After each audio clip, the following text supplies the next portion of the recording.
নবী বলেন আমার আল্লাহ গাইবী আওয়াজ দিয়া বলবে, ও ফেরেশতা কবরে জান্নাতের বিছানা দিয়া দাও, আমার বান্দা আরামে ঘুমাবে, কেউ ডিস্টার্ব করবে না। আর যারা গুনাহগার হইয়া কবরে যাবে এদেরকেও যখন প্রশ্ন করা হবে তারা জবাব দিতে পারবে না, শুধু আফসোস করে বলবে হা হা লা আদরি, আমি কিছুই জানি না, কিছুই জানি না। আল্লাহ রাগান্বিত হয়ে বলবে ফেরেশতাই নাফরমানকে ধর, এর কবরে জাহান্নামের আগুন জ্বালাইয়া দাও। একটা না দুইটা না 70 থেকে 99টা সাপ কবরের মধ্যে জাহান্নামের আগুন।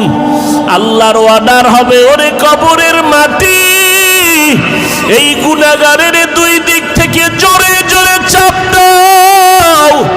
এত জোরে চাপ দিবে পাঁজরের হাড় চুরমার হয়ে যাবে।